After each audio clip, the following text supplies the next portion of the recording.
আল্লাহ রাসূল বলেন যে মান আহাব্বা লিল্লাহি ওয়া আবগাযা লিল্লাহি ওয়া আতা লিল্লাহি ওয়া মানা লিল্লাহি ফাকাদ ইস্তাকমালাল ঈমান। যে তুমি কাউকে ভালোবাসবা আল্লাহর জন্য। ভালোবাসাটা কার জন্য? আল্লাহর জন্য। আমি আপনাকে ভালোবাসি আল্লাহর জন্য। আমি যে কোনো মানুষকে ভালোবাসি আল্লাহর জন্য। হ্যাঁ, মহব্বত করি আল্লাহর জন্য।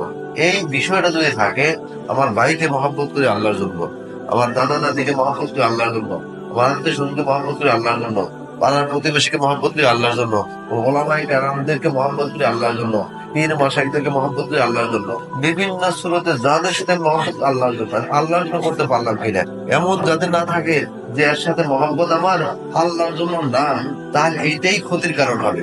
অনেক সময় দেখা যায় যে কারোর সাথে সম্পর্ক দুনিয়াবি জন্ম, এর সাথে একটু সম্পর্ক করলে হয়তো দুনিয়াবি আমি সুবিধা পাবো, এটা আল্লাহর জন্য না।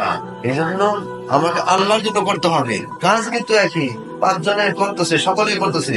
কেউ হয়তো মনটাকে সতর্কর সাথে সে নিজেকে চেক দিয়ে সে চলে আল্লাহর জন্য, আমি ভালোবাসলাম, সে কামিয়াব, সে আল্লাহ।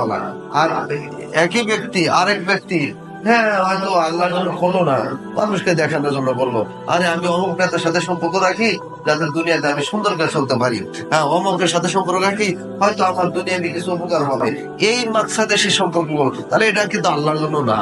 কিন্তু আমাকে ভালোবাসতে আল্লাহর জন্য, আমি কি কাউকে মহব্বত আল্লাহর জন্য হতে পারলো কিনা, এই বিষয়টা এমন ভাবে আমাকে বুঝতে হবে যে প্রতিটা মুহূর্তে আমি আল্লাহর জন্য কিছু করতে পারলাম কিনা। এই জন্য বিশেষ করে যে আমার বড় পর্যায়ে যারা আছে, যারা আমার বয়সে বেশি, তাদেরকে মনে করা উচিত এরা আমার মুরব্বী, এদের আমল বেশি, এদের আমল বেশি, আল্লাহ পাকের দিকে তার বুঝ বেশি হয়, এরা আমাদের সাথে বড়।